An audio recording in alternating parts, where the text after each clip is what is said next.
अरे ऊपी गई है नहीं के जानते जब नाना के घर के लिए हूं हम ऊपी के मौगन के नहीं को तब टेने के मौका कहते नहीं रे अब हरियाणा के मौगन के कहता नहीं तेरे तेने के जानते सूट वाली हरियाणा साइड पे चल के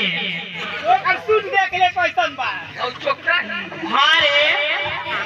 तेरे हरियाणा के ही हां रे ये तो हम हरियाणा का मौगन के नहीं तब आज मौका कहता सी हम केरला का मौगन केरला के देख देख केरला का भी देख ले केरला ही हां आई बाप रे हम भंगोली आई दादा रे दादा तेरे तो सुन रे तेरे तो केरला के ही हां रे मैं मौसी के बेटी है रे वो हम केरला का मौगन करे तब टेने के मौका कहते नहीं रे हम लद्दाख के मौगन का कहता नहीं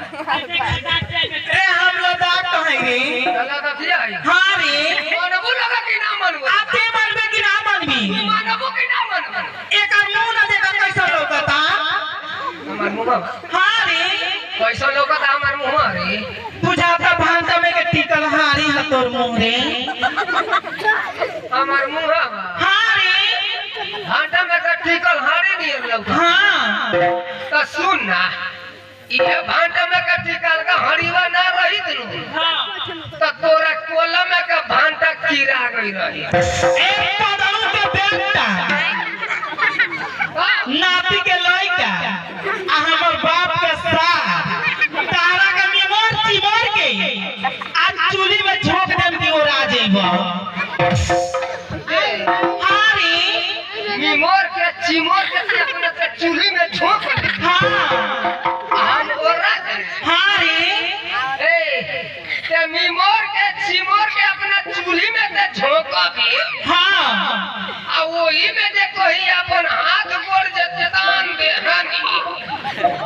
तब का तोरा चूल्ही के पूते फाट जाई रे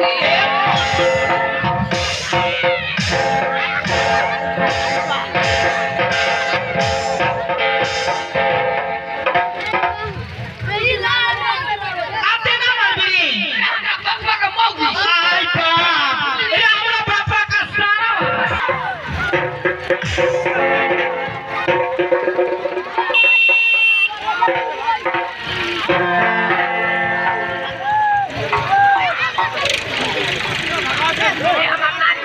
रामा मामा का सारा रे हमारा पापा का सारा रे हमारा मामा का सारा रे लोगों का सारा रे हाय छावा का सारा रे मुल्ली का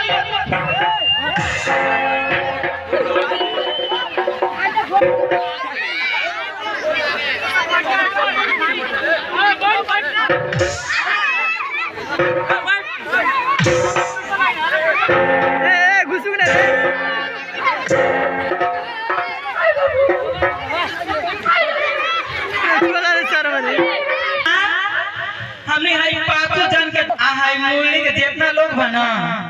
उन लोग के जीजा जी को तब जाएंगे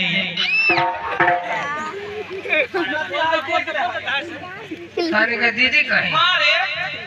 आई लोग बैठल भाई लोग हम पहुना इस साल पे के जीजा जी का हमरा वाला के दीदी को हाय हाय बड़ी दीदी छोटी दीदी मझली दीदी तब ओकरा पर हां मैंने हमारी बड़की दीदी ही रे ए दीदी का है हमर बाबूआ हमरा के छोड़ दी लगा का है हमार भाई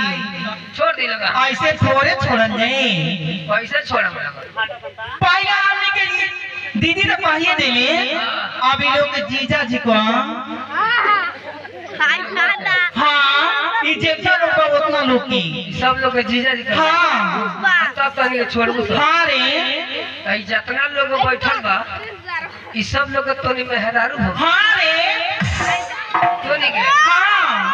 अब गुबुर गुबुर बोला तारू लगा का हो जाई रे आ तनी के बारू लगा को जानी देख ले कोई जन में से 5 जन बोले आई बानी हमने तो हारे भी आई तनी के 5 जानी बारू लगा हाँ रे आई कितना लोग बैठल बा ई सब लोग के तोनी मेहरारू हो अरे सुन ना ईसा लगावल जब तक तोनी अटपू सब अरे सुन ना हमरे के लिए 10 करे हाय रे बेबे 25 को हाय छोट के बिया में 60 को रख ले बिया ऊपर बातें ना छोड़ा हाय हम बोलवा भी है ना गो आहाई बिहाई सुते दी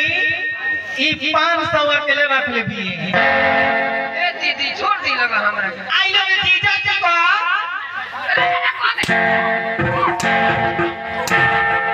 जल्दी को दे हमरा के पैसा हमरा के घर के को आ देता नहीं को जल्दी ए पहुना छोड़वा दी लगा ताने के साल बनी जाई लगो जा जा ए हमर भाई ओए हमर दीदी आए राखी बांधे आ जाइए हम बेली बेच के आ साड़ी किन के धैले रहिया आ जाइए हमर भाई हो एकनी के मारे त सरकारो हैरान बा हम हैरान भइनी त का भइनी एकनी के रहने सुबह से मिला लेम लगे जे कैसन घर के ई बारिश हो का कहिए भाई भाई हो हमरा गांव में भाई एक जने रहले हमरा गांव में भाई एक जने रहले औ कहियो पंजाब कमाए ना गई रहले तो सोचल है कि ना होता तो हम हो जाता नहीं पंजाब कमाए अब पंजाब कमाए खातिर तैयारी हो गई है कल हमारा गांव से 5-6 आदमी तैयार हो गई पंजाब जाए खातिर अब वही लोग संग है इहो चल गई है पंजाब कमाए और जब पंजाब में जाके 7 महीना दिन जब हमारा गांव के लोग कमैलस और जब रुपया गोटा हो गई तो प्लान बना दहलो कि बिहान हमनी के घरे चले के बा वो लोग का प्लान बन गई जे बिहान घरे के चले के बा तो जिन पहले वही गई रहले पंजाब उनकर लागल पेट झरे